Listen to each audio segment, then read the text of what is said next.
अस्सलाम वालेकुम। नए वर्कर्स को बुलाने के लिए इंडिया और कुवैत के बीच एक नया समझौता हुआ, जिसके अंदर कुछ जो है दोनों तरफ से एक कानून बनाया गया है लेबर्स को बुलाने के लिए, रखने के लिए। उनकी जो सभी तरह के यानी कि ज़रूरतें होती है सबको बताया गया है, जिसमें समझौते के अंदर शामिल किया गया नए लेबर आएंगे तो उनके लिए काफ़ी फ़ायदा होगा। सबसे पहले तो कुवैत के अंदर जो लेबर आएंगे, डोमेस्टिक वर्कर्स कुवैतियों के घर पे काम करने के लिए, उनका काम फिक्स होगा यानी कि अगर उनको खाना बनाना है, जैसे कोई अगर उनको झाड़ वगैरह जो गार्डन वगैरह अच्छे से रखना है, उनकी देखभाल करनी है, गाड़ियां वगैरह धोनी है, काम फिक्स होगा। उसके हिसाब से सैलरी फिक्स होगी। जो सैलरी फिक्स होगी वो हर महीने उनका, पहले जब आएंगे तो अकाउंट खुलवाना पड़ेगा, हर महीने सैलरी उनकी उनके अकाउंट में डालनी होगी। जो वर्कर्स नए आएंगे कुवैत में काम करेंगे लेबर, और समझौते के अंदर ये भी कहा गया है कि अगर किसी को इमरजेंसी होती है, कोई प्रॉब्लम होती है, वापस जाना पड़ता है, तो उनके लिए कानून और आसान यानी कि समझौते में ये भी शामिल किया गया है कि उनको कोई भी तकलीफ ना हो और वो वापस लौट सकें। समझौते के अंदर ये भी शामिल है कि जो वर्कर्स आएंगे उनका एक तो खाना, रहने का, और उनके लिए जो भी चाहिए रोज़मर्रा की जो सामान चाहिए, कुछ भी उनका पहनने के कपड़े वगैरह, सबका ध्यान रखा जाए अच्छे से।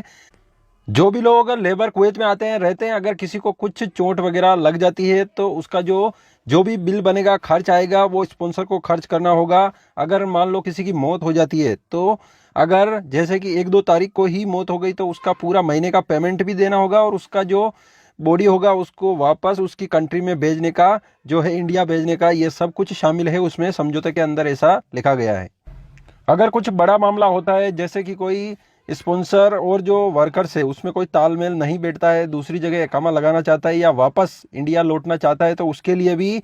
जो टाइम पीरियड बताया गया है, 1 महीने 2 महीने, लास्ट 3 महीनों के अंदर जो है प्रॉब्लम सोल्व करनी होगी, नहीं तो फिर मामला आगे अदालत में भेजा जाएगा और 1 महीने के अंदर उनका फैसला कर दिया जाएगा। एक जो मेन समझौता हुआ है उसके अंदर जो खादिम का, जो वर्कर्स का पासपोर्ट होता है, वो स्पॉन्सर के पास नहीं रह सकता। अगर वो सहमति देता है, वो अगर मंजूरी देता है वर्कर्स कि मेरा पासपोर्ट स्पॉन्सर के पास रहेगा, मेरे कफिल के पास, तो ही रह सकता है, बाकी नहीं रहेगा। जो वर्कर्स सफर जाएंगे, इंडिया जाएंगे, 6 महीने का कम से कम उनका जो है इंश्योरेंस होना चाहिए, ताकि वापस 6 महीने के अंदर तो वापस आ जाएगा, इसलिए 6 महीने तक होना ज़रूरी है। बाकी तो नॉर्मल है, जैसे कि मेडिकल टेस्ट वगैरह करवाना, कोई भी बीमारी नहीं होनी चाहिए, पीसीसी करवाना पड़ेगा, जो पुलिस क्लियरेंस सर्टिफिकेट है वो, ताकि उसका कोई क्रिमिनल रिकॉर्ड नहीं है। बाकी जो लेबर आते हैं कुवैत में, कुवैत के जो भी कानून है, जो भी चाहे छोटा हो या बड़ा, कानून को फॉलो करना ज़रूरी है और कुवैत के कानून के हिसाब से रहना पड़ेगा। कोई भी डोमेस्टिक लेबर ऑफिस या बीच में कोई भी एक्स्ट्रा पैसा लेता है तो उनके ऊपर कानूनी कार्रवाई होगी, इस बात का ख्याल रखा जाएगा। ये सभी जो मामला अटका हुआ था समझौता, ये काफ़ी टाइम से 2021 से अटका हुआ था, लेकिन अभी अप्रूव्ड हुआ है, अभी समझौता हो गया है, अभी लेबर्स को बुलाना शुरू कर देंगे। चैनल को सब्सक्राइब ज़रूर करें ताकि कुवैत की लेटेस्ट इंपॉर्टेंट खबरें मिस ना हो।